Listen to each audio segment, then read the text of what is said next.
Isang halakhak, mahina, halos pabulong na tila dala lang ng hangin, ngunit sapat na para patigilin ang mundo ni Aling Rosario. Nabitawan niya ang hawak na rosaryo. Bumagsak ito sa basang semento ng kanyang munting kusina, kasabay ng malakas na kulog sa labas. Hindi niya ito pinansin. Ang buong atensyon niya ay nasa tunog na yon. Isang halakhak ng bata na nagmumula sa direksyon ng likod bahay. Mula sa lumang balon na 3 taon na niyang tinuturing na puntod. Nabubuang na ba siya? Ito na marahil ang epekto ng 3 taon ng walang katapusang pighati. 3 taon mula nang huli niyang makita ang kanyang 5 taong gulang na apo, si Liam. 3 taon ng pagtangis sa bawat paggising sa umaga at pagdarasal sa bawat paghimbing sa gabi. Ang sabi ng mga pulis, aksidente raw ang nangyari. Nahulog ang bata sa balon habang naglalaro. Hindi na nahanap ang katawan dahil sa lalim at sa putik na bumagsak mula sa luma nitong pader. Isinara ang kaso. Nakiramay ang buong baryo, tinapik ang kanyang likod, at sinabing kailangan niyang tanggapin ang katotohanan. Pero paano mo tatanggapin ang isang bagay na sumisigaw sa kaloob-looban mong mali? Muling kumulog. Ang malakas na buhos ng ulan ay parang walang katapusang luha na dumadampi sa kanilang bubong na yero. Ngunit sa gitna ng ingay ng kalikasan, narinig niya itong muli. Mas malinaw ngayon. Isang tunog ng saya. Ang eksaktong halakhak ni Liam kapag kinikiliti niya ito sa ilalim ng mga braso. Hindi. Hindi siya nababaliw. Isang puwersa. Mas malakas pa sa kanyang pananabik at takot ang nagtulak sa kanyang mga paa. Walang sapin sa paa, walang payong, sumugod si Aling Rosario sa gitna ng rumaragasang ulan. Binaliwala niya ang putik na pumipilansik sa kanyang duster at ang malamig na hangin na tumatagos sa kanyang mga buto. Ang kanyang destinasyon, ang bahay ni Mang Teofilo, ang kapitbahay niyang dating karpintero. Malakas niyang kinalampag ang pinto. "Teofilo! Nita! Tulong! Parang awa niyo na." Bumukas ang pinto at bumungad sa kanya ang nag-aalalang mukha ni Mang Teofilo at ng asawa nitong si Aling Nita. "Rosario, anong nangyari? Bakit ka nagpapaulan?" tanong ni Aling Nita.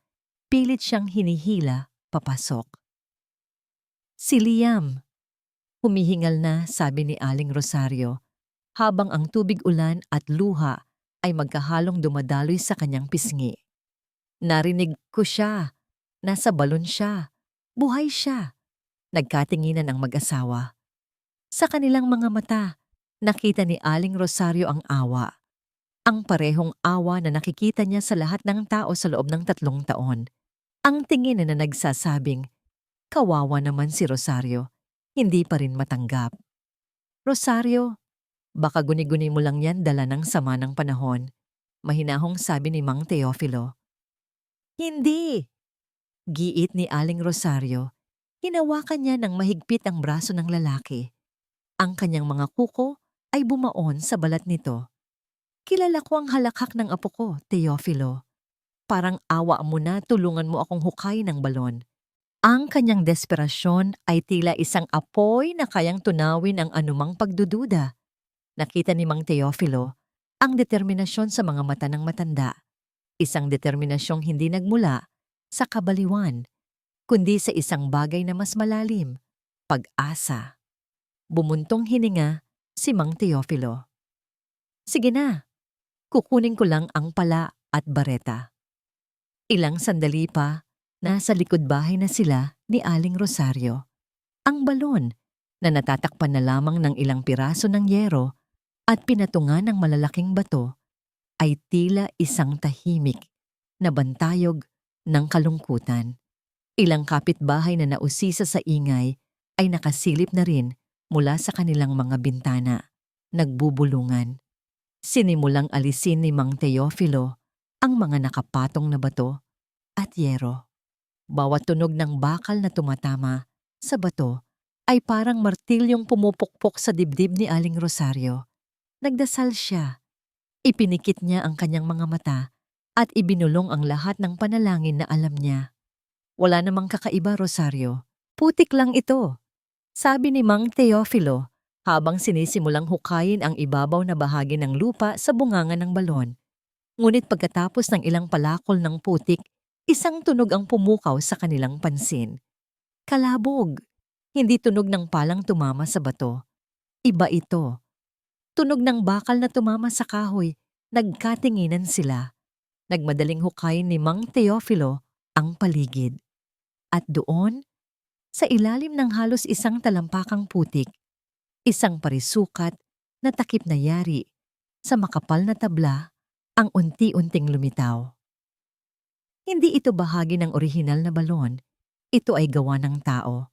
At bago pa man, ang mga nag-uusisang kapitbahay ay nagsimula ng maglapitan, dala ang kani-kanilang mga flashlight at payong. Ang pagdududa sa kanilang mga mukha ay napalitan ng pagtataka at kaba. "Tulungan niyo ako," sigaw ni Mang Teofilo. Dalawa pang lalaki ang bumaba upang tumulong gamit ang bareta. Buong lakas nilang sinubukang buksan ang takip na kahoy. Sa bawat pag-angat, isang masangsang na amoy. Amoy ng lumot, lupa, at pagkabulok ang sumisingaw mula sa siwang. Sa huling pagtulak, bumigay ang takip, isang malakas na blag, ang umalingaw-ngaw, at isang maitim na butas ang bumungad sa kanila. Itinutok nila ang kanilang mga flashlight sa loob.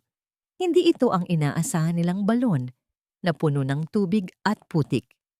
Sa halip, isa itong tuyong hukay, at sa gilid nito may mga baitang na inuka mula mismo sa lupa, pababa sa kailaliman.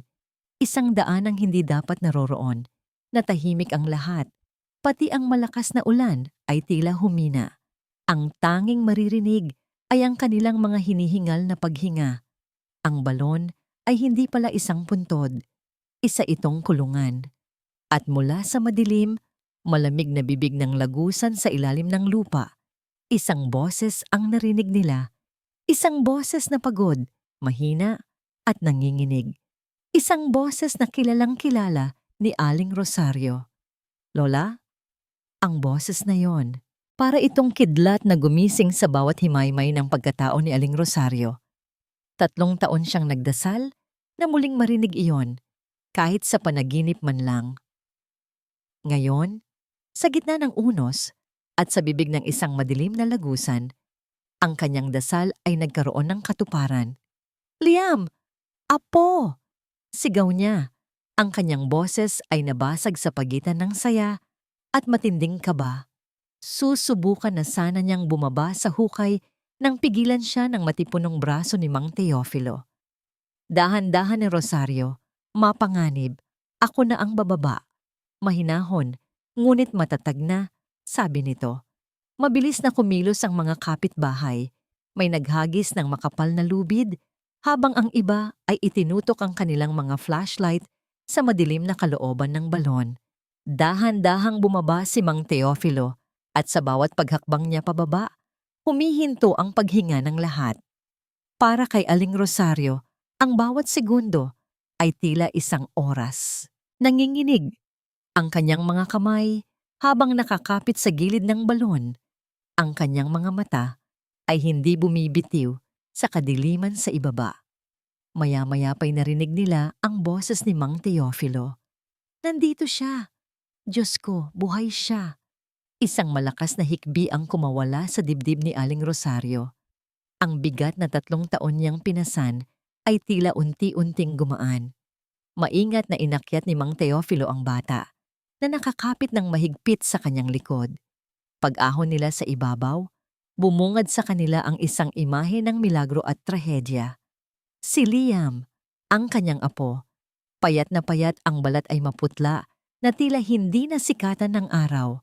Ang kanyang mga mata, malalim at puno ng takot, ay pilit na pumipikit dahil sa liwanag ng mga flashlight. Nakasuot siya ng maruruming damit na halatang hindi na sa kanya kasya. Nang makita niya si Aling Rosario, isang maliit na tinig ang lumabas sa kanyang bibig. "Lola." Walang salitang makapaglalarawan sa eksenang iyon. Sa gitna ng putik at ulan, niyakap ni Aling Rosario ang kanyang apo. Niyakap niya ito ng napakahigpit na tila ayaw ng pakawalan pa, na para bang sa isang iglap ay maaaring mawala itong muli. Ang amoy ng lupa at lumot sa damit ng bata ay hindi niya inalintana. Ang mahalaga ay narito na ito, buhay. Humihinga sa kanyang mga bisig. Ang kagalakan ay bumalot sa buong paligid, ngunit ang saya ay panandalian lamang. Sino? Sino ang gumawa nito sa iyo, Apo? Garalgal na tanong ni Aling Rosario habang hinahaplos ang gusot na buhok ng bata. Biglang nanlaki ang mga mata ni Liam. Ang kanyang maliit na katawan ay nagsimulang manginig sa takot. Dahan-dahan, itinaas niya ang kanyang nanginginig na kamay at itinuro ang isang direksyon sa dulo ng kanilang makipot na eskinita. Itinuro niya ang isang maliit, halos abandonadong bahay na bihira nilang pansinin, ang bahay ni Berto Alcaraz. Siya po, kinuha niya ako. Halos pabulong na, sabi ng bata. Isang nakabibinging katahimikan ang pumalit sa kagalakan. Si Berto, ang tahimik na lalaki na laging mag-isa. Ang lalaking paminsan-minsan lang nilang makita na nagwawalis sa harap ng kanyang bakuran. Isang taong anino sa kanilang komunidad. Imposible. Ngunit ang takot sa mga mata ni Liam ay hindi nagsisinungaling. Ang katahimikan ay binasag ng galit. Ang mga kapitbahay na kanina'y naluluha sa tuwa ay ngayoy nag-aalab sa puot. Bago pa man may makakilos, dumating na ang mga pulis, alerto dahil sa tawag ng isa sa mga residente. Mabilis na sinugod ng mga awtoridad ang bahay ni Berto Alcaraz. Walang kahirap-hirap silang nakapasok. Ang bumungad sa kanila ay isang bahay na puno ng kalungkutan, magulo, madilim, at puno ng mga drawing at lumang litrato ng isang batang babae na matagal nang pumanaw. Natagpuan nila si Berto na nakaupo sa isang sulok, nakatingin sa kawalan. Hindi siya nanlaban. Hindi siya nagsalita. Isang tinging walang emosyon ang ipinukol niya sa mga pulis habang siya ay pinuposasan. Dinala si Liam sa ospital habang si Aling Rosario naman ay isinama sa istasyon ng pulis para sa kanyang salaysay. Doon, sa likod ng isang one-way mirror, pinagmasdan niya ang lalaking kumuha sa 3 taon ng buhay ng kanyang apo. Ang lalaking naglubog sa kanya sa impyerno ng kawalan ng pag-asa. Inaasahan niyang makakita ng isang halimaw, ngunit ang nakita niya ay isang lalaking basag. Si Berto ay nakaupo lang doon, tahimik, nakayuko. Walang bakas ng pagsisisi, pero wala ring bakas ng kasamaan. Tila isang katawang walang kaluluwa. Pinipiga ni Aling Rosario ang kanyang puso para makahanap ng galit, ngunit ang nangingibabaw ay pagkalito. Bakit? Anong dahilan ang maaaring magtulak sa isang tao para gumawa ng ganito? Habang tinatanong ng mga pulis, hindi pa rin kumikibo si Berto. Tila wala siyang naririnig, ngunit bigla, isang bagay ang nagbago. Nang banggitin ng pulis ang pangalan ng kanyang asawang si Mang Emilio, dahan-dahang nag-angat ng tingin si Berto. Una, isang ngiti ang gumuhit sa kanyang mga labi. Pagkatapos, isang mahinang tawa. Hanggang sa ito ay naging isang malakas, nakakakilabot na halakhak na umalingaw-ngaw sa buong silid. Ang tawa ay biglang naputol at napalitan ng malakas na pag-iyak. Tumingin siya ng diretso sa mga pulis. Ang kanyang mga mata ay nag-aapoy sa pinaghalong pighati at matinding galit. Hindi niyo naiintindihan, sabi niya sa nanginginig na boses, habang ang luha ay patuloy na dumadaloy sa kanyang mga pisngi. Walang ninakaw, walang kinidnap. Ang lahat ng ito ay pagbabayad. Huminga siya ng malalim at sa kanyang huling sinabi, ang dugo ni Aling Rosario ay tila nagilo sa kanyang mga ugat. Utang na dugo ang binabayaran nila. Ang silid ng interogasyon ay malamig at tahimik, ngunit sa isipan ni Berto Alcaraz, Nag-aalab ang isang apoy na 10 taon nang hindi namamatay. Ang mga mukha ng pulis sa kanyang harapan ay lumalabo. Napapalitan ng isang imahe mula sa nakaraan, isang imaheng nakaukit sa kanyang kaluluwa, ang kanyang munting prinsesa, si Maya, 6 na taong gulang. Ang kanyang tawa ang musika sa kanilang maliit na tahanan, ang kanyang mga yakap ang lunas sa anumang pagod. Siya ang kanyang mundo. Flashback. 10 taon na ang nakalilipas. Nakatayo si Berto sa gitna ng isang construction site. Maalikabok, maingay. Pinapanood niya si Maya na masayang naglalaro sa di kalayuan habang hinihintay siyang matapos sa trabaho. Isang iglap, nagpaalam siya niyang pupunta sa kanyang ama, si Mang Benigno, na siyang kontraktor ng proyekto. Papa! Papa! Tignan mo! Sigaw ni Maya. Ipinapakita ang isang bulaklak na pinitas niya sa damuhan. Ngumiti si Berto. Isang nangiting pagod ngunit masaya. Iyon ang huling nangiti na ibibigay niya bilang isang buong tao. Bigla, isang nakabibinging tunog. Ang yumanig sa buong lugar. Ang tunog ng bumabagsak na bakal at semento. Paglingon niya, ang bahagi ng scaffolding na malapit sa kinatatayuan ni Maya ay gumuho. Ang sumunod na mga pangyayari ay malabo na sa kanyang alaala. Isang panaginip na puno ng sigawan, alikabok at dugo. Ang huli niyang natatandaan ng malinaw ay ang pagyakap niya sa malamig at walang buhay na katawan ng kanyang anak. Ang mundo ni Berto ay gumuho kasama ng scaffolding na yon. Sa burol, habang siya ay tulala at basag, nilapitan siya ng kanyang ama. Anak, sabi ni Mang Benigno. Ang boses ay puno ng pighati at galit. May kasalanan ng lahat ng ito. Si Emilio, ang foreman, siya ang nag-apruba sa scaffolding na yon. Alam niyang mahina ang pundasyon, pero pinilit niya para makatipid sa gastos. Siya ang pumatay sa anak mo. Ang mga salitang yon ay naging lason na dahan-dahang kumalat sa puso ni Berto. Si Mang Emilio, ang asawa ni Aling Rosario, isang taong iginagalang sa kanilang komunidad, isang taong laging nakangiti sa kanya tuwing sila'y nagkakasalubong. Siya pala ang demonyong nagkubli sa likod ng isang maamong mukha. Ang investigasyon ay mabilis na natapos. Walang napatunayang may kasalanan. Aksidente, ang sabi ng ulat. Pero para kay Berto at sa kanyang ama, alam nila ang katotohanan. Si Emilio ay nakatakas sa batas, ngunit hindi siya makakatakas sa hustisya ni Berto. Kasalukuyan, sa silid ng interogasyon. Kinuha ko si Liam, pag-amin ni Berto. Ang kanyang boses ay kalmado na ngayon, ngunit may bigat ng isang dekadang pagdurusa. Pero hindi ko siya sinaktan. Hindi ako isang halimaw na tulad niya.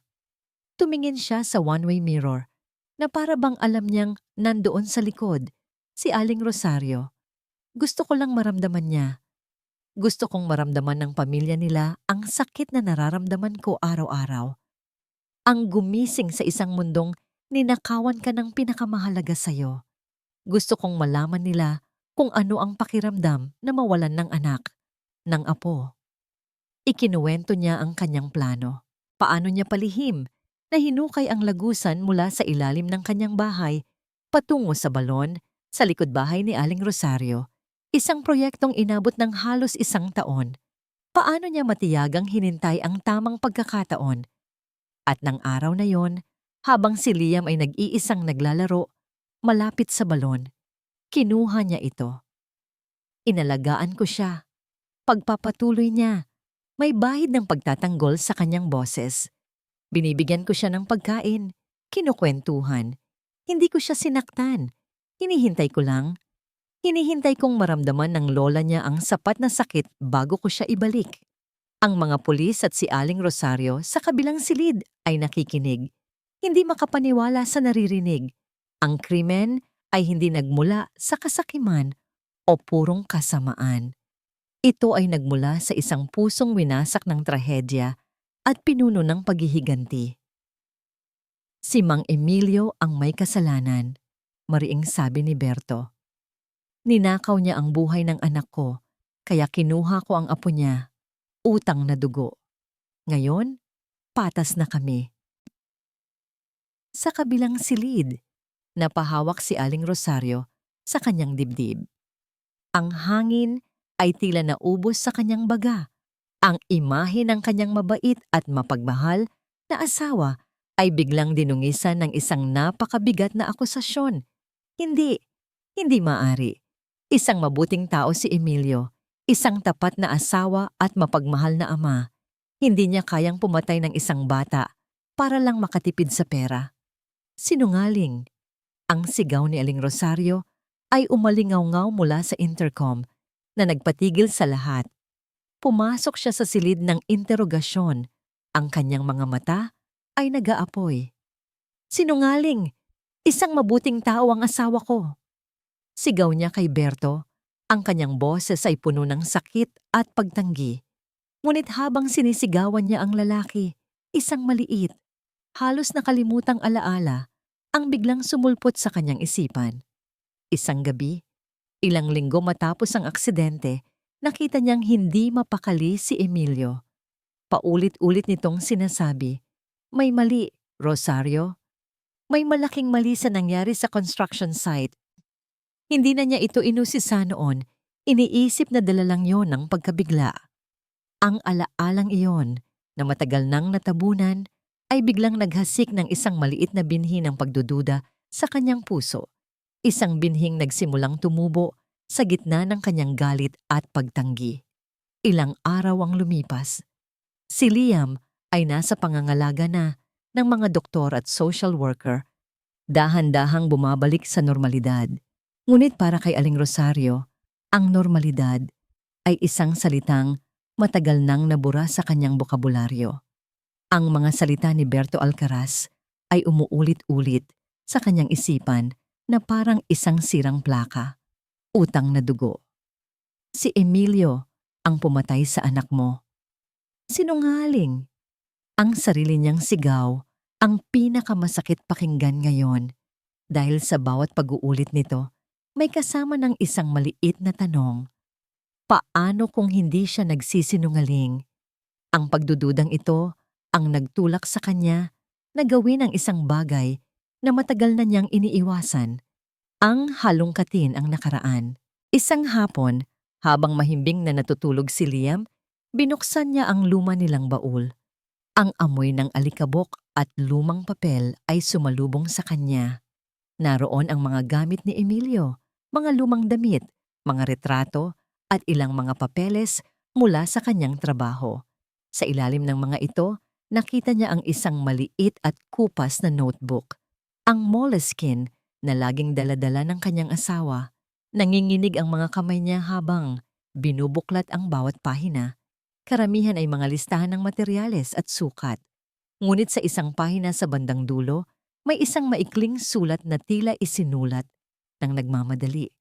May mali sa proyekto. Nagtitipid sila sa bakal. Kinakabahan ako. Paulit-ulit kong sinabi kay Benigno pero ayaw makinig. Diyos ko, protektahan mo kami. At sa ilalim, isinulat sa mas mariing diin, kasinungalingan ni Benigno. Benigno. Si Mang Benigno Alcaraz, ang ama ni Berto. Biglang nag-init ang mga mata ni Aling Rosario. Ito ba ang tinutukoy ng kanyang asawa sa gabing hindi ito mapakali? Kinabukasan, nilakasan niya ang kanyang loob. Pinuntahan niya si Mang Andres, ang pinakamatalik na kaibigan at kasamahan ni Emilio sa trabaho. Ngunit ang inaasahan niyang tulong ay sinalubong ng isang pader ng katahimikan. Matagal na yon, Rosario. Aksidente ang nangyari. Huwag na nating buksan pa ang mga sugat ng nakaraan, sabi ni Mang Andres, halatang umiiwas ng tingin. Andres, kilala mo si Emilio. Pagpupumilit ni Aling Rosario. Hindi niya hahayaang may mapahamak para lang sa pera. May alam ka. Sabihin mo sa akin. Nakita ni Aling Rosario ang takot sa mga mata ng matanda. Isang takot na hindi niya maintindihan.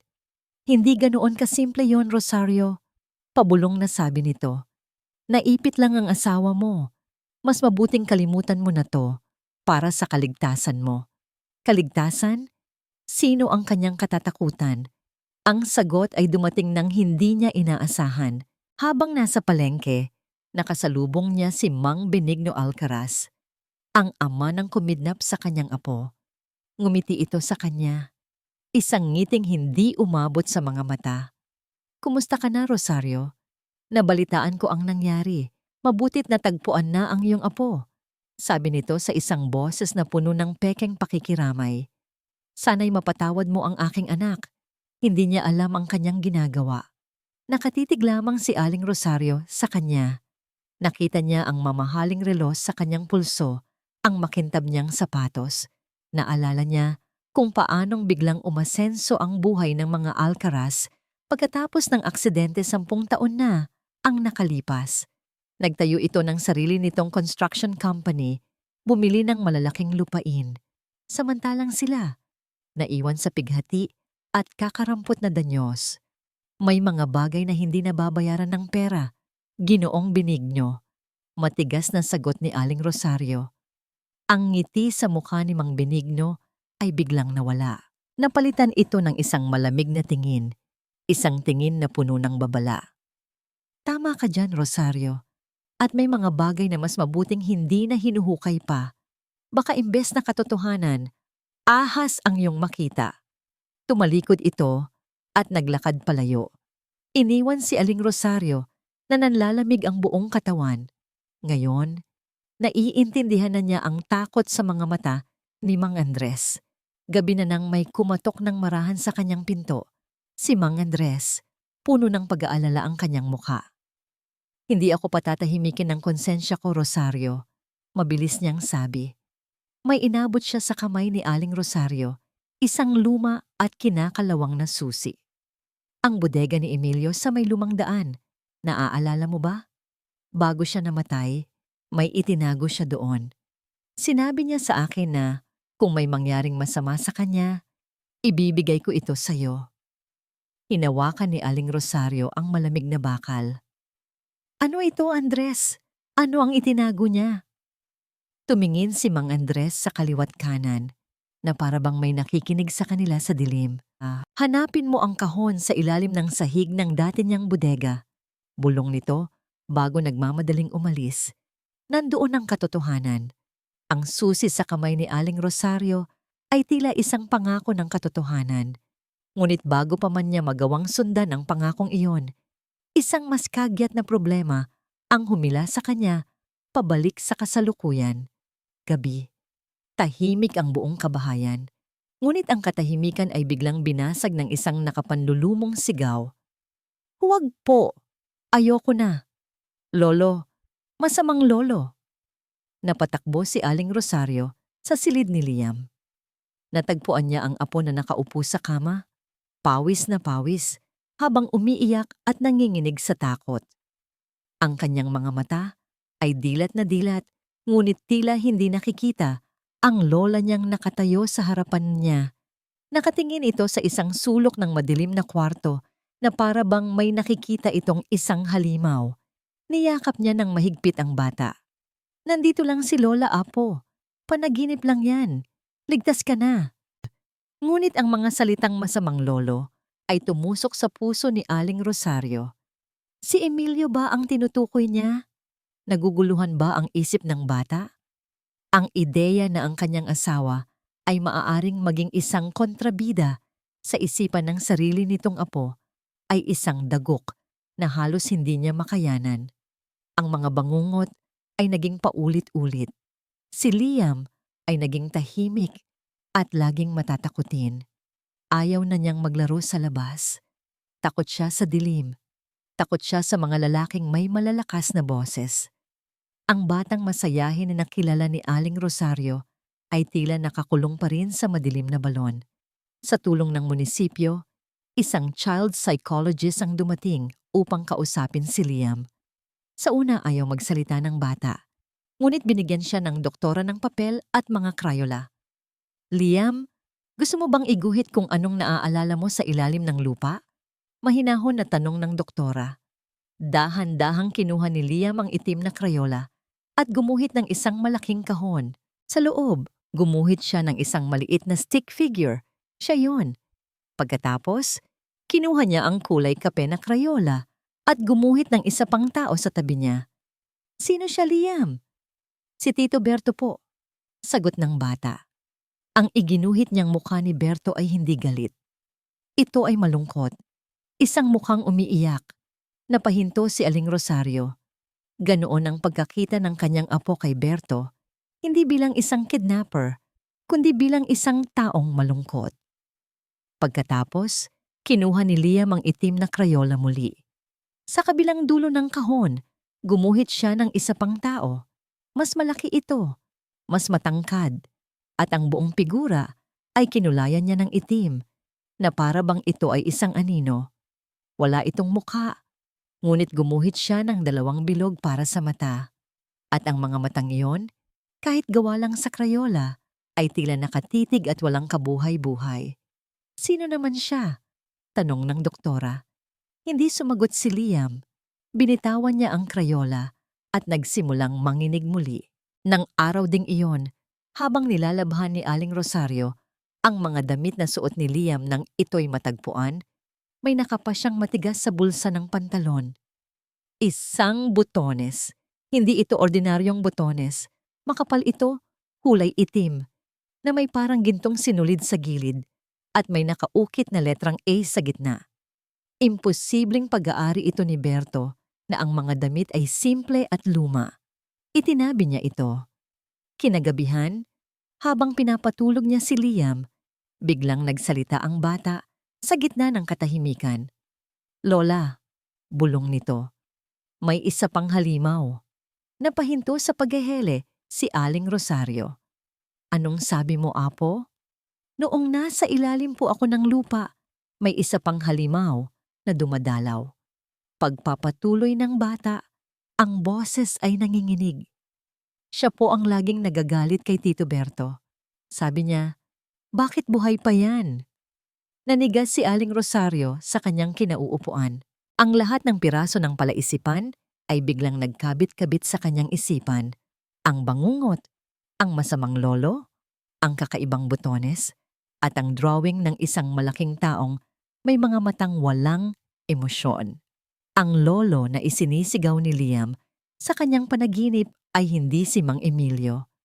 Ito ay isang titulo ng paggalang na itinatawag sa isang mas nakatatandang lalaki. Kinuha niya ang drawing ni Liam, pinagmasdan niya ang figurang itim na may malamig na mga mata, at bigla, naalala niya ang titig ni Mang Benigno Alcaraz sa palengke, ang parehong malamig at mapagbantang mga mata, ang A sa butones, Alcaraz. Ang halimaw ay hindi lang si Berto, at si Berto ay hindi ang pinuno. May isa pang Alcaraz na sangkot sa lahat ng ito, at siya ang tunay na demonyo. Ang kinabukasan ay hindi pa sumisikat, ngunit si Aling Rosario ay gising na. Ang kanyang puso ay kumakabog na may pinaghalong takot at determinasyon. Sa kanyang bulsa, mahigpit niyang hawak ang luma at kinakalawang na susi. Ito na ang araw. Ano man ang naghihintay sa kanya sa bodega, kailangan niyang harapin. Dahan-dahan siyang lumabas ng bahay, tinitiyak na hindi magigising si Liam. Ang lumang bodega ni Emilio ay nasa kabilang dulo ng baryo, malapit sa ilog. Bibihira na ang nagpupunta doon. Mas mabuti, naisip niya.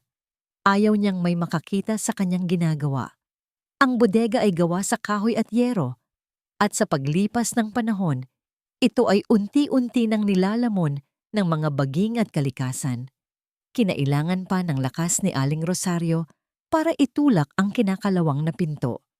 Isang amoy ng alikabok, tuyong dahon at nabubulok na kahoy ang sumalubong sa kanya. Madilim sa loob. Tanging sinag ng araw mula sa mga butas ng bubong ang nagsisilbing ilaw.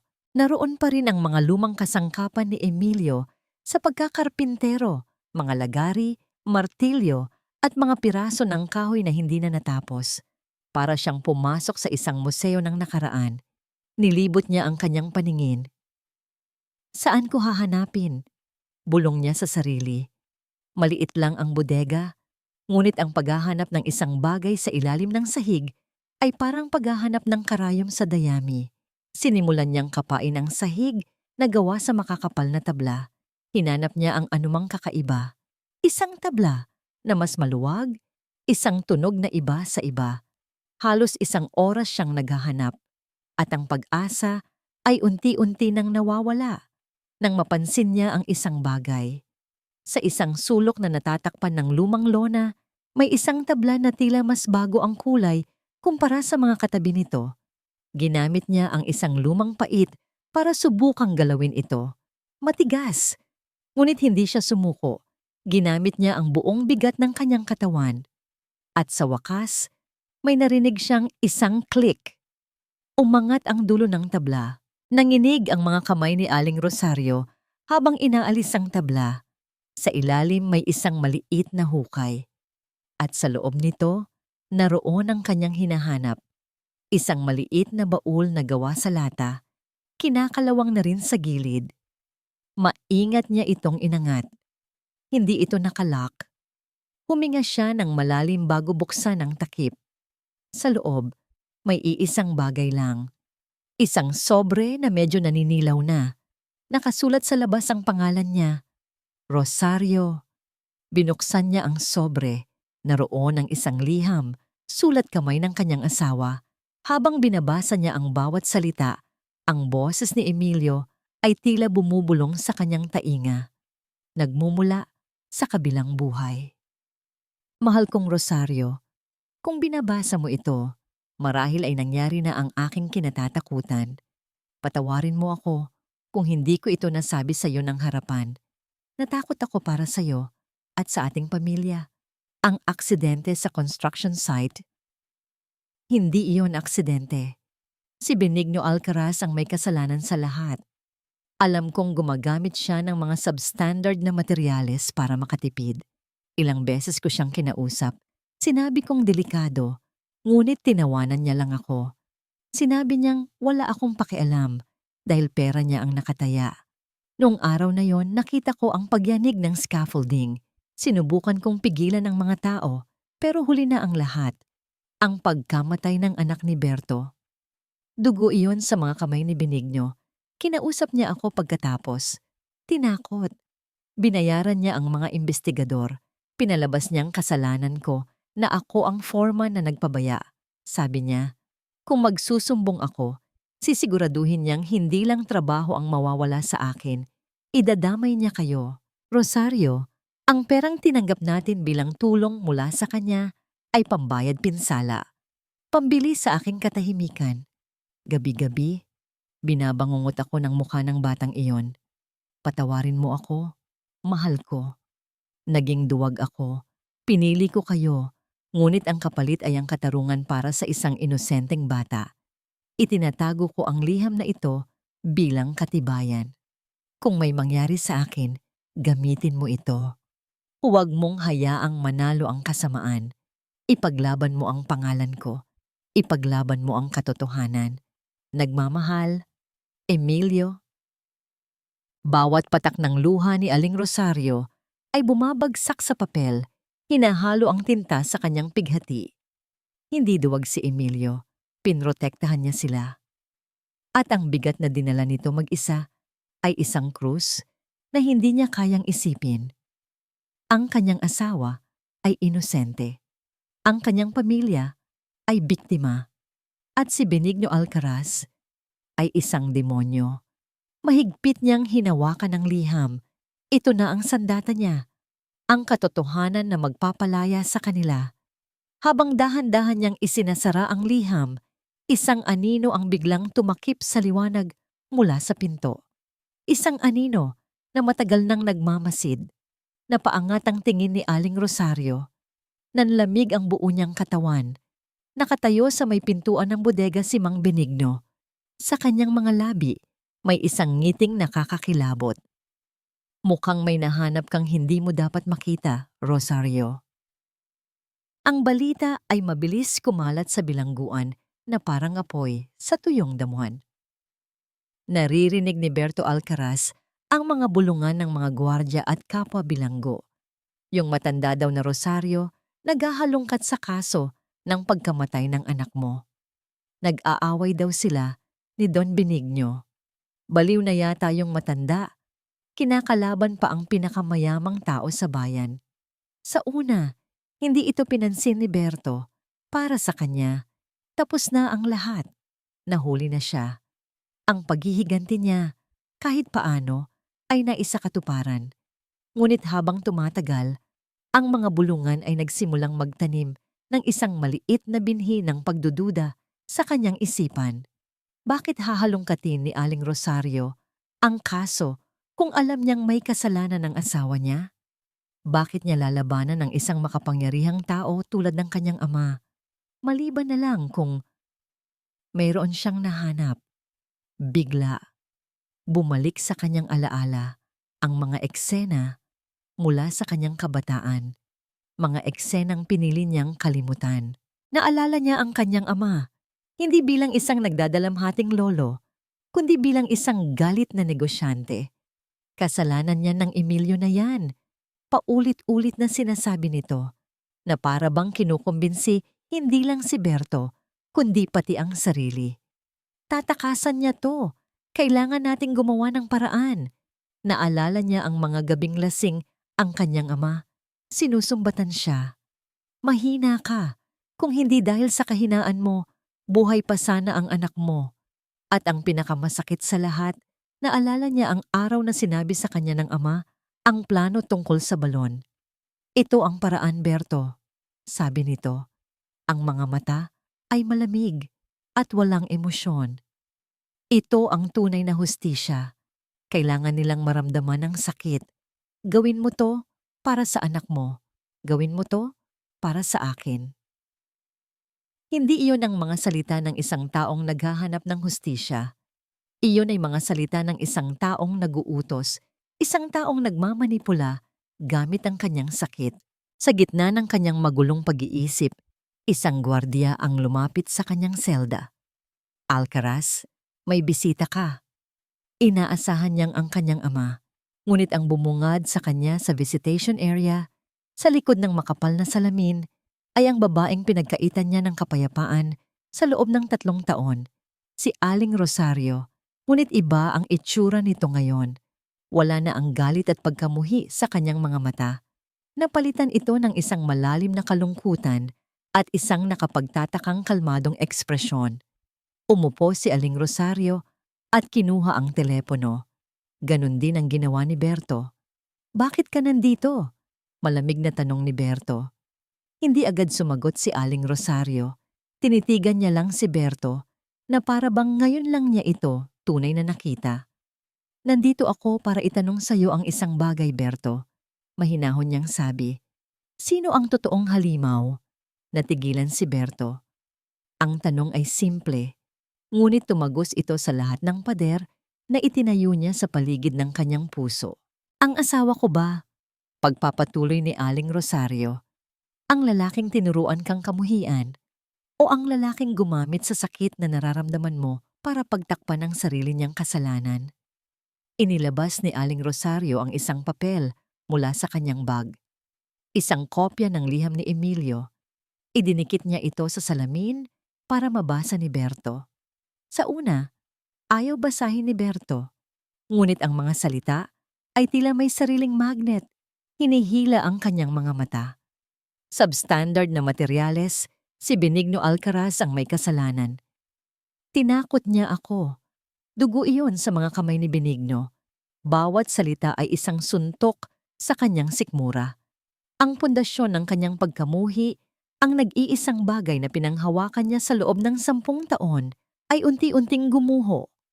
Ang kwentong itinatak ng kanyang ama sa kanyang isipan ay isa palang malaking kasinungalingan.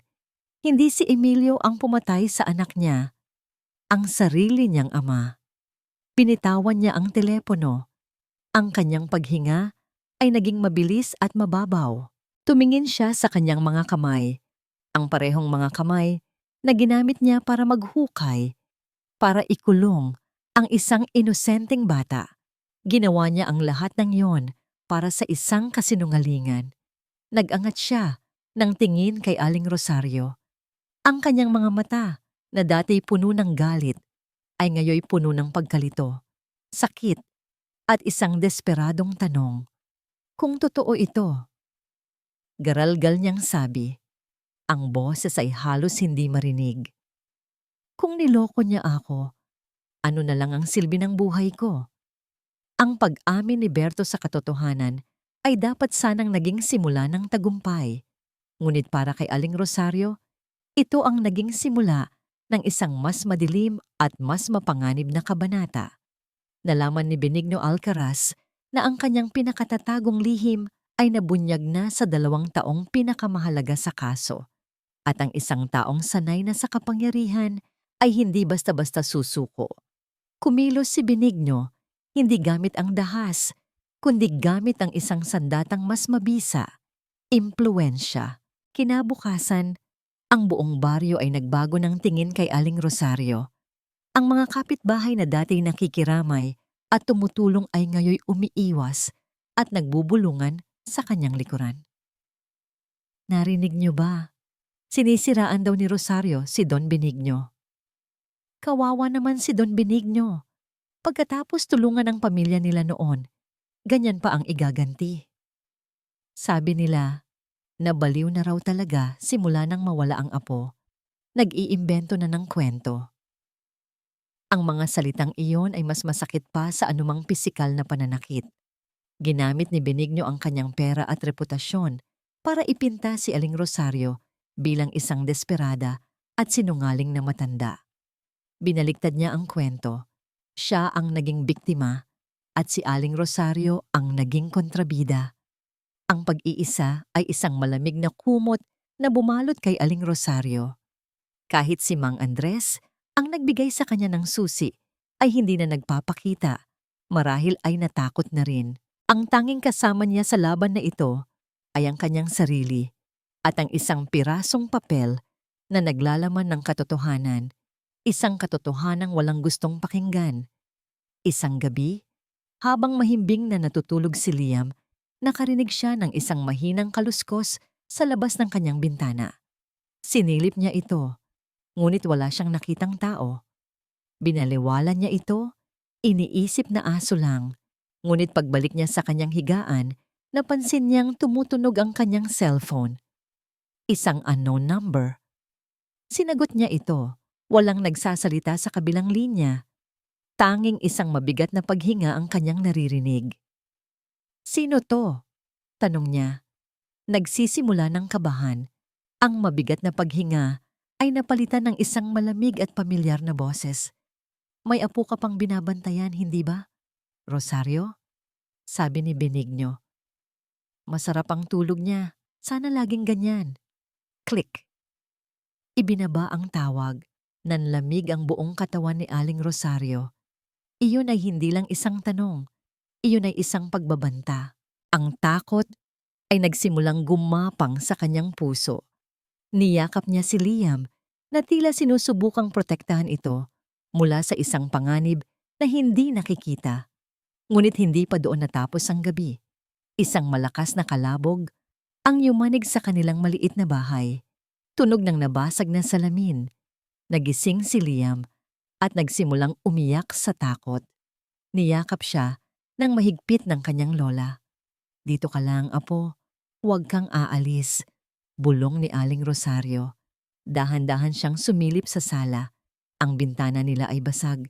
Sa sahig, sa gitna ng mga bubog, may isang malaking bato. Nakatali dito ang isang piraso ng papel. Nanginginig ang mga kamay ni Aling Rosario habang kinukuha ito. Nakasulat sa papel, gamit ang pulang tinta na tila dugo, ang mga salitang, manahimik ka kung gusto mo pang mabuhay ang apo mo. Ito na. Ang pinakamasahol niyang kinatatakutan. Ang laban ay hindi na lang tungkol sa katotohanan at hustisya. Buhay na ng kanyang apo ang nakataya. Tumingin siya sa labas ng basag na bintana. Ang buong paligid ay madilim at tahimik. Ngunit sa di kalayuan, sa ilalim ng ilaw ng poste, nakita niya ang isang figura, nakatayo, naninigarilyo. Nakatingin ng diretso sa kanilang bahay, si Benigno Alcaraz. Nang magtama ang kanilang mga mata mula sa malayo, itinaas ni Benigno ang kanyang kamay at dahan-dahang ngumiti, isang ngiting nagsasabing, "Nanalo na ako." Sa sandaling iyon, gumuho ang lahat ng natitirang tapang ni Aling Rosario. Paano niya lalabanan ang isang demonyong kayang gawin ng lahat? Mag-isa lang siya, mahina, walang kakampi. Napaluhod siya sa sahig, sa gitna ng mga bubog, yakap-yakap ang sulat. Ang pag-asa ay tila tuluyan ng naubos. Talo na siya. Ang takot ay isang lason. Sa loob ng isang linggo, pinparalisado nito si Aling Rosario. Itinago niya ang liham, itinikom niya ang kanyang bibig. Ang tanging ginawa niya ay bantayan si Liam na para bang anumang oras ay may kukuha ritong muli. Ngunit sa bawat pagtingin niya sa natutulog na mukha ng kanyang apo, isang boses ang bumubulong sa kanyang isipan. Ang boses ni Emilio. Huwag mong hayaang manalo ang kasamaan.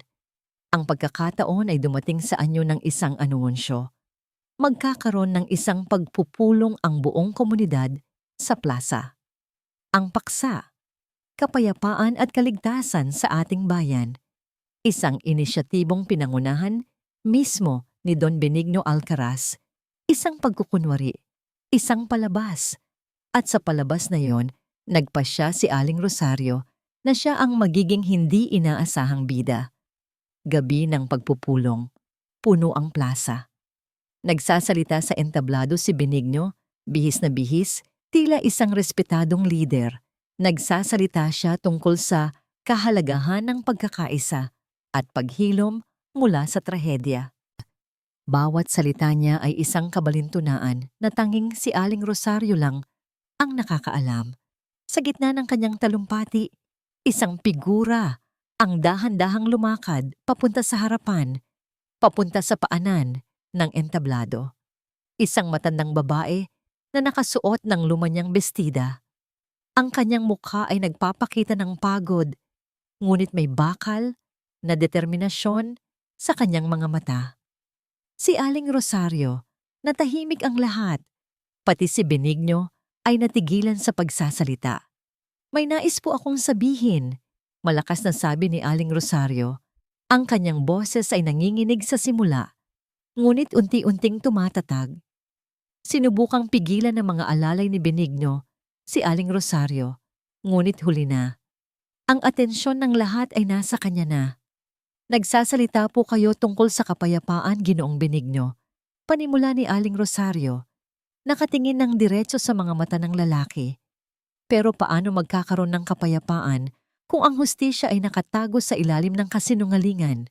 Bumaba ang isang nakabibinging bulungan sa mga tao. "Nagsasalita kayo tungkol sa paghilom, pero ang sugat ay hindi kailanman maghihilom kung ang mismong gumawa nito ay nagpapanggap na isang manggagamot." Ang mukha ni Benigno ay namula sa galit. "Ano ang pinagsasasabi mo, Rosario?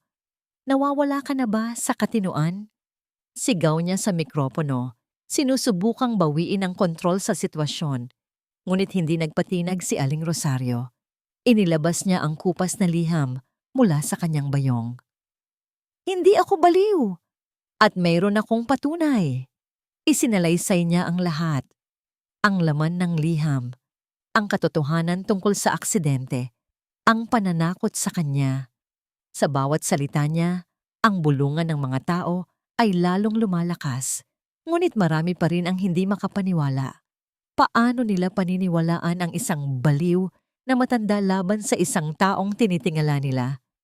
Isang desperadong kasinungalingan, patuloy ni Benigno. "Gawa-gawa lang niya yan para sirain ako. Huwag kayong maniwala sa kanya." At sa sandaling iyon, kung kailan tila wala nang maniniwala kay Aling Rosario, isang police van ang huminto sa gilid ng plaza. Bumukas ang pinto nito.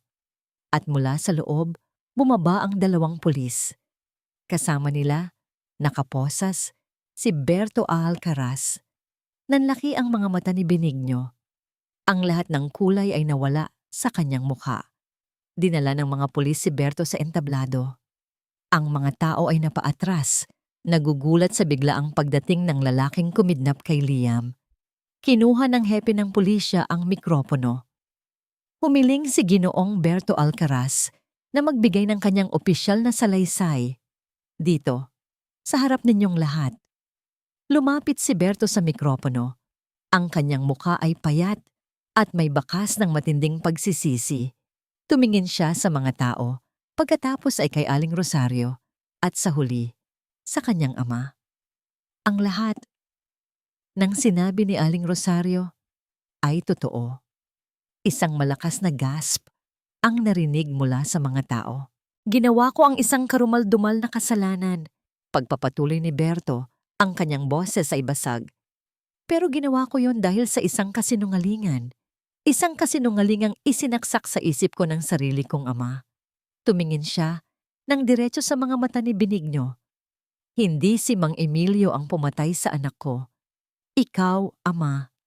Ikaw ang pumatay sa sarili mong apo dahil sa kasakiman mo. At ginamit mo ako. Ginamit mo ang aking pagdadalamhati para pagtakpan ng krimen mo at para sirain ang isang inosenteng pamilya. Ang bawat salita ay parang isang dagok na bumabagsak kay Benigno. Wala na siyang masabi. Ang kanyang maskara ay tuluyan ng natanggal.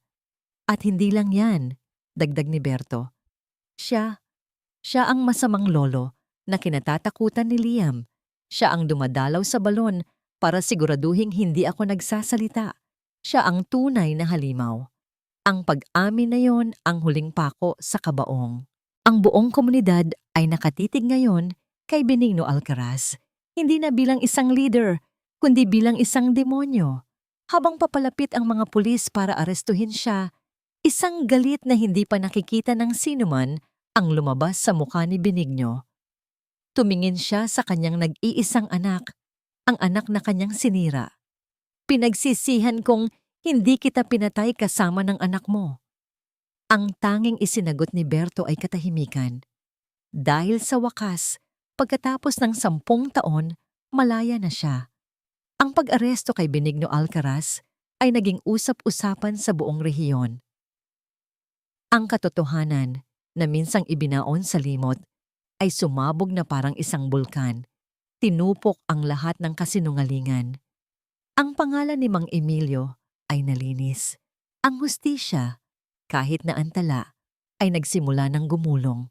Sa araw ng paglilitis, inaasahan ng lahat na makita si Aling Rosario na puno ng galit.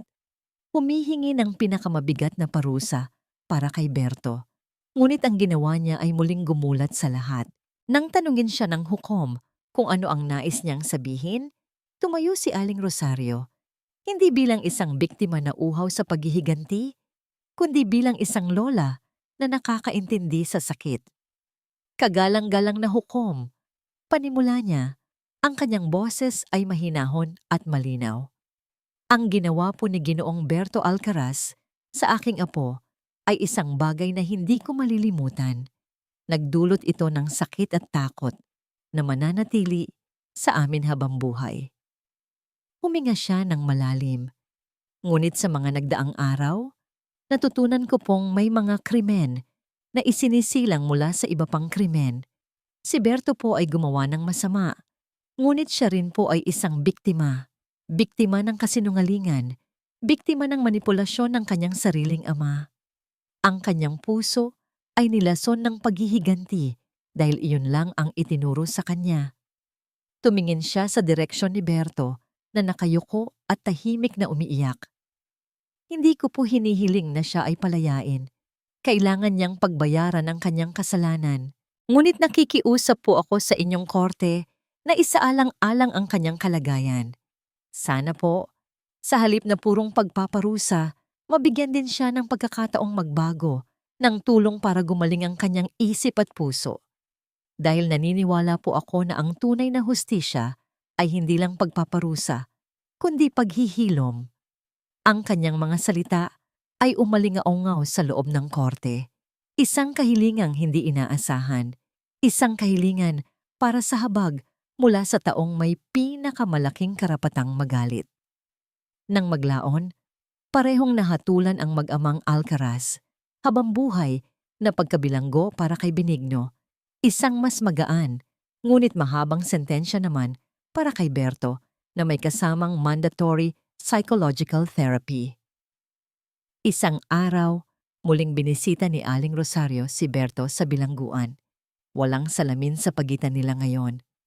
Bakit? Tanong ni Berto. Ang kanyang boses ay puno ng pagtataka. Bakit mo ginawa yon? Pagkatapos ng lahat ng ginawa ko sa inyo. Ngumiti si Aling Rosario, isang nangiting malungkot, ngunit payapa. Dahil nakita ko sa iyo ang nakita ko sa sarili ko, Berto. Isang taong nawalan. Isang taong nagmahal ng lubos. Ang pagkakaiba lang natin, ako ay kumapit sa pag-asa. Ikaw, kumapit ka sa galit. Hindi kita pinapatawad para sa'yo. Ginagawa ko ito para sa sarili ko, para sa apo ko, para makalaya na kami sa bigat ng nakaraan. Sa unang pagkakataon, umiyak si Berto na parang isang bata sa harapan ni Aling Rosario. Isang iyak ng pagsisisi, pasasalamat, at isang maliit na binhi ng pag-asang muling mabuhay. Ang komunidad na minsay tumalikod sa kanya ay bumalik na puno ng hiya at paghanga. Nag-ambagan sila, hindi dahil sa awa, kundi dahil sa respeto. Nais nilang bumawi sa kanilang pagkukulang. Isang hapon, dinala ni Aling Rosario si Liam sa lugar kung nasaan dati ang lumang balon. Ang butas ay matagal nang tinabunan. Sa ibabaw nito, may isang maliit na lupa na handa ng tamnan. Lola, ano pong gagawin natin? Tanong ni Liam, na ngayoy mas madalas nang ngumingiti. Magtatanim tayo, apo, sagot ni Aling Rosario, habang iniaabot sa bata ang isang maliit na puno ng mangga. Magtatanim tayo ng bagong buhay.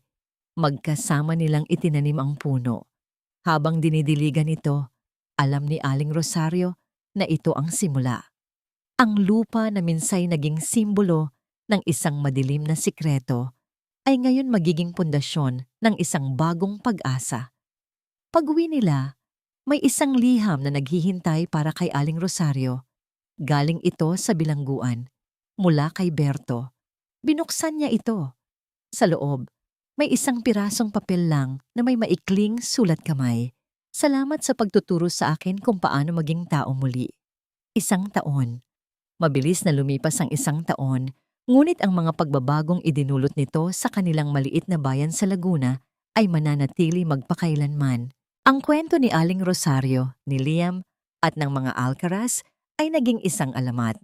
Isang paalala tungkol sa kapangyarihan ng katotohanan at sa himala ng pagpapatawad. Ang dating bahay ng mga Alcaraz ay nabili na ng iba. Ang kanilang pangalan, na dati simbolo ng kapangyarihan, ay ngayoy babala, laban sa kasakiman at panlilinlang. Sa kabilang banda, ang bahay ni Aling Rosario ay naging isang lugar ng liwanag. Isang umaga, ang hangin ay sariwa at ang sikat ng araw ay mainit. Umalingaw-ngaw ang masayang tawanan ng mga bata sa bakuran. Si Liam, ngayon ay 8 taong gulang na, ay nakikipaghabulan sa kanyang mga bagong kaibigan. Wala nang bakas ng takot sa kanyang mga mata.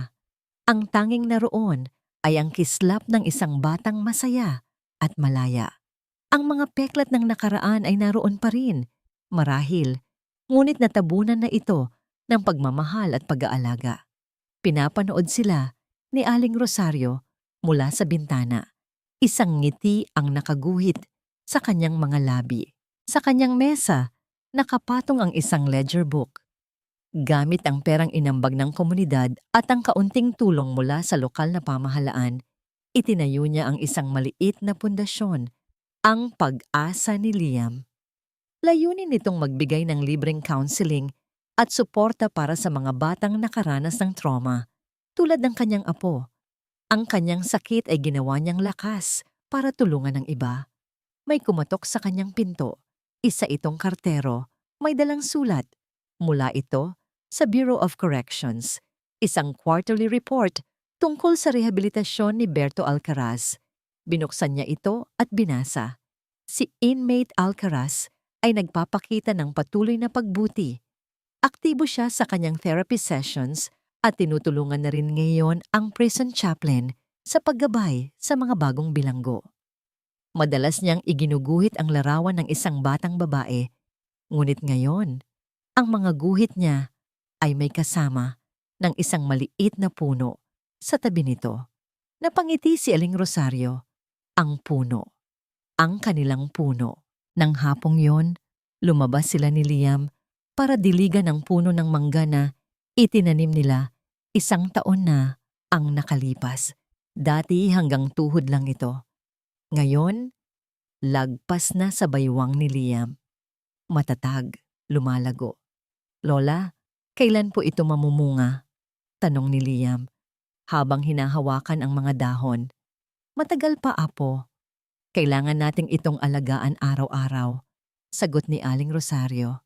Pero darating ang araw, sa ilalim ng lilim nito, maaalala natin hindi ang dilim na pinanggalingan nito, kundi ang liwanag na tinutumbok nito. Naupo sila sa isang maliit na upuang kawayan sa tabi ng puno. Ang lugar kung saan dating nakatayo ang balon, ang lugar ng takot, ay isa na ngayong lugar ng kapayapaan. Pinanood nila ang paglubog ng araw. Ang kalangitan ay nagkulay kahel at lila. Isang magandang tanawin na nagbabadya ng pagtatapos ng isang araw at ng pangako ng isang bagong umaga. Hinawakan ni Liam ang kamay ng kanyang lola. Mahal po kita, Lola. Hinaplos ni Aling Rosario ang buhok ng kanyang apo at niyakap ito ng mahigpit. Dito, sa yakap na ito, naroon ang lahat. Ang sakit, ang paglaban, ang paghilom, at ang tagumpay. Ang pag-ibig, apo, bulong niya habang nakatingin sa dapit hapon. Ang pag-ibig ang pinakamalakas na panlaban sa dilim. At sa pagdatal ng bukang liwayway kinabukasan sa Laguna, alam nilang pareho na anuman ang pagsubok na dumating, basta't magkasama sila, basta't may pag-ibig at pagpapatawad sa kanilang puso, palagi silang makakahanap ng daan pauwi sa liwanag. At dito, sa pagsikat ng bagong umaga sa Laguna, nagtatapos ang kwento ng pag-asa, pagpapatawad, at walang hanggang pagmamahal ni Aling Rosario at ng kanyang apo, si Liam.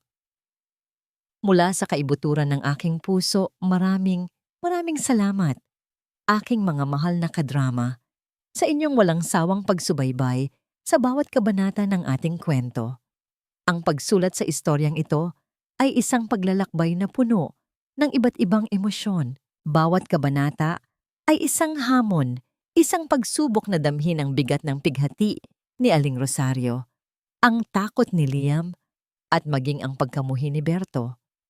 Layunin kong lumikha hindi lamang ng isang kwento, kundi ng isang karanasang aantig sa inyong mga puso. Sapagkat sa huli, ito ang aral na nais iwan sa atin ng kanilang istorya, na ang tunay na lakas ay hindi nasusukat sa kakayahang maghiganti, kundi sa kakayahang umunawa at magpatawad, na kahit sa pinakamadilim na gabi ng ating buhay, may isang sinag ng pag-asa na laging naghihintay. At ang pag-ibig, sa pinakadalisay nitong anyo, ang siyang laging magiging tulay natin pabalik sa liwanag. Nais kong marinig ang inyong saloobin. Anong bahagi ng kwento ang pinakatumatak sa inyo? Ano ang inyong naramdaman? Ibahagi po ninyo sa comment section sa ibaba. Hanggang sa ating muling pagsasama sa susunod na kwento. Ito po ang inyong abang lingkod, ang inyong scriptwriter na laging nagpapaalala. Magpatuloy lang sa pagmamahal at pag-asa.